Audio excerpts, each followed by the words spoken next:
15th of April. Welcome. Now, around 100 fines a day were issued in the first 3 weeks of Cambridge's Mill Road busgate, a traffic restriction on a busy street in the south of the city. After years of arguments and even court battles to and fro, the bridge over the railway line was closed to most private cars on the 13th of March. So now only buses, taxis, bikes and some other exempt vehicles can use it. Our reporter Tom Jackson is on the bridge in the rain for us this morning. Hello, Tom. Oh, good morning, Dottie. Yes, I appear to be standing in one of those isolated showers Kat was on about during the weather. I am relieved that it's supposed to brighten up earlier, although if it could get a wriggle on, that would be great. Now, let's talk about the Mill Road busgate, as one of them just goes past me. This bridge was first closed during the pandemic as a bit of a temporary measure there. The county council had temporarily banned most cars from the bridge back in 2020, and that lasted about 11 months. The people liked it, so the county council thought it would be good to make it permanent. Stands to reason. But when they tried to reintroduce the restrictions, a local campaign group was launched and a court case was later launched as well, which ended up being abandoned at the time. In 2023, the council said they wouldn't spend any more time or money fighting the opposition to the original plan, but a new consultation on this restriction was launched in August last year, the result being the busgate that we have in place right now. And today, it's more or less a month since the county council said they would actually start issuing fines. Absolutely, yes, Dottie. And before the busgate was in place, at this time of the morning, it would be pretty much constant traffic going past me, cars, bikes, vans, everything. But this morning, it's just a handful of vehicles, the odd bus coming past and people on their bikes heading into work. I mean, the busiest part of the bridge at the moment is the trains going underneath, actually.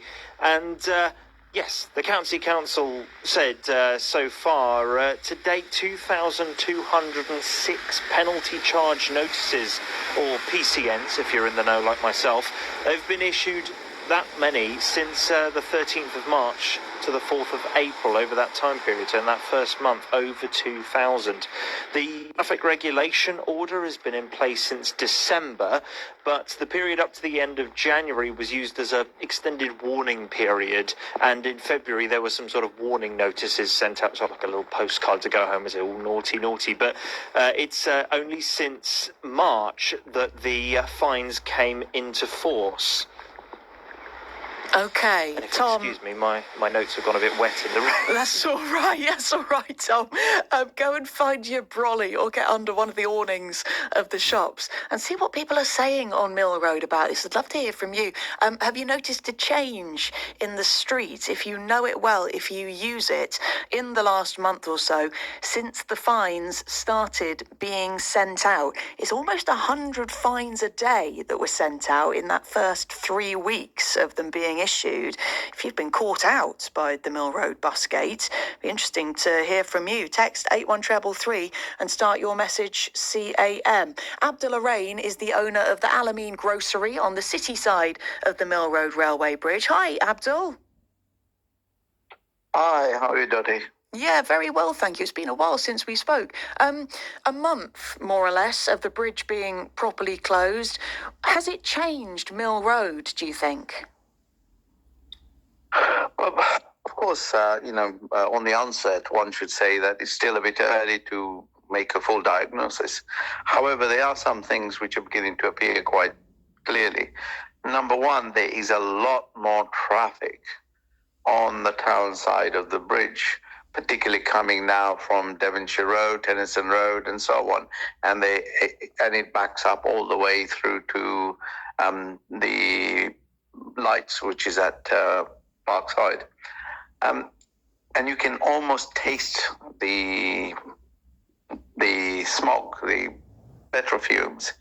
We used to leave the doors open, but now you need to close them, particularly those who are closer towards the junction.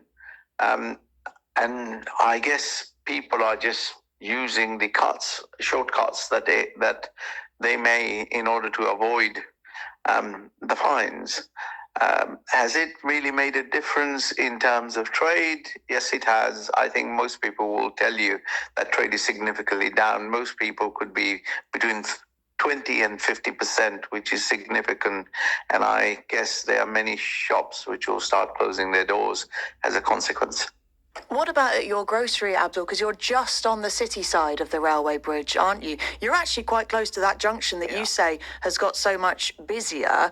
How has it affected, your bottom line? Business is down for us, maybe closer to 20 to 25%, which is huge. And we now need to start thinking about what our strategies need to be. Maybe it's exit, maybe change in business. But I suggest that most people may not have the resources required to relaunch themselves. It's been a long battle and it's been going on for quite some time. Okay, Abdul, nice to have a word. Abdul Arain there, the owner of the Alameen Grocery, just on the city side of the Mill Road Railway Bridge, where this bus gate was properly installed and properly enforced as of about a month ago. If you've seen the impact, if you're based on Mill Road, if it's a street that you use often, if it's a street that you used to drive along often, and what difference has this made to your life and your work? Call 08000 85 95 96. Just looking at the roads now, we've got a blockage on the A